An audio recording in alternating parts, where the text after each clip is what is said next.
teman-teman. Perkenalkan, nama saya Trisya. Saya mau sharing firman Tuhan di Keluaran pasal 33 ayat 7 sampai 9. Tapi saya tidak membacakan ya teman-teman. Nanti teman-teman yang baca sendiri. Di Keluaran pasal 33 ayat 7 sampai 9. Itu saya dapatkan bahwa Musa akan mendirikan suatu kemah jauh dari perkemahan di mana bangsa Israel itu tinggal, dan itu kemahnya itu disebut kemah pertemuan. Jadi setiap kali Musa ingin berjumpa dengan Tuhan di kemah pertemuan itu, bangsa Israel selalu melihat dengan matanya sampai Musa itu masuk kemah pertemuan. Dan ketika Musa masuk ke dalam kemah pertemuan, itu tiang awan langsung di atasnya gitu, kemah pertemuan tersebut. Nah, ini yang saya dapatkan itu Tuhan juga menginginkan agar kita sebagai anaknya itu juga seperti Musa, teman-teman.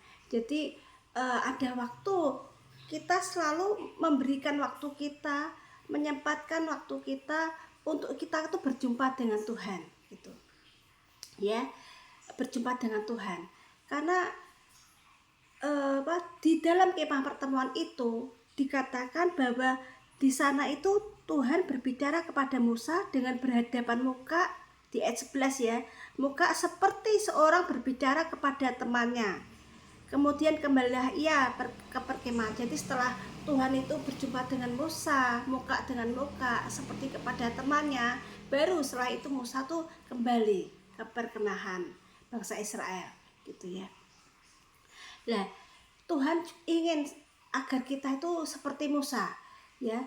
Ada kerinduan untuk kita itu datang dalam hadirat Tuhan. Untuk apa? Kita mendengar suara Tuhan.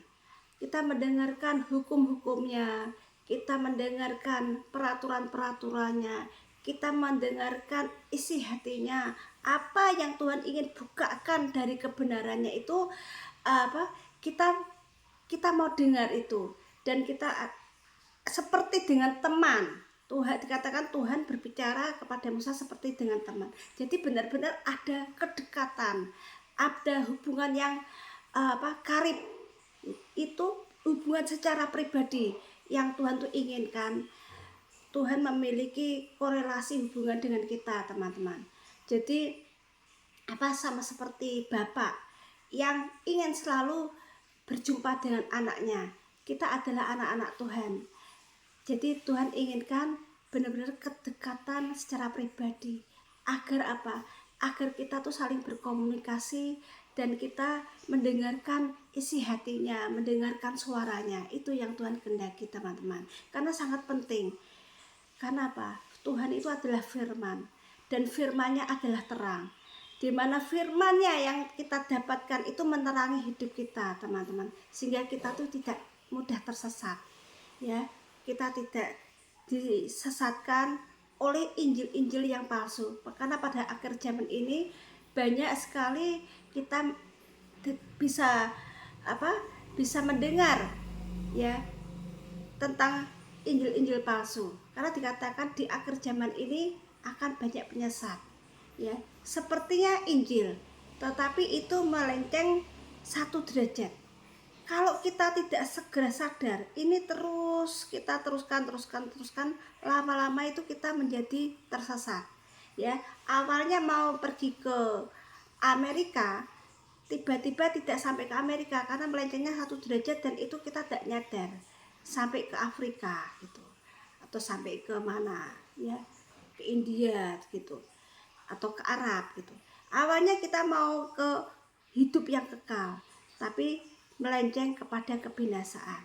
Jadi kita perlu sekali harus benar-benar berjumpa secara pribadi dengan Tuhan agar kita mendengarkan Injil yang murni dari Tuhan. Bisa saudara-saudara, kalau kita ada hubungan kedekatan dengan Tuhan, Tuhan pasti akan menyingkapkan kebenarannya. Tuhan pasti akan menyingkapkan isi hatinya, dan kebenarannya yang terpendam selama berabad-abad itu harta yang terpendam selama berabad-abad itu akan dia berikan kepada kita. Itulah namanya Injil yang murni, saudara-saudara, teman-teman. Jadi kita bisa bagikan kepada orang lain. Kalau Injil yang murni itu hanya bisa diketahui kepada orang yang rohnya hidup, yang lahir baru, yang mengalami perjumpaan secara pribadi dengan Tuhan, dan yang benar-benar memberi dipimpin oleh Roh Tuhan. Mereka yang bisa mengenali ini mana Injil yang murni, ini Injil yang atau Injil yang palsu. Tetapi orang yang rohnya tidak hidup, yang hanya Kristen daging, yang tidak mengalami perjumpaan para pribadi dengan Tuhan, tidak memberi diri dipimpin oleh Tuhan, dia tidak mengerti ini ajaran sesat, atau ini Injil-Injil yang palsu, atau Injil yang murni atau palsu pun dia tidak paham gitu ya. Banyak mereka yang akhirnya mengikuti gitu Injil-Injil yang palsu ya. Ya kira-kira mungkin sampai sini dulu. Biarlah kita selalu ada kerinduan untuk selalu masuk dalam kemah pertemuan, di mana ketika kita masuk dalam kemah pertemuan, maka tiang awan, yaitu hadirat Tuhan itu ada dalam hidup kita. Terima kasih teman-teman, semoga ini menjadi berkat buat kita semuanya. Amin. Tuhan Yesus memberkati.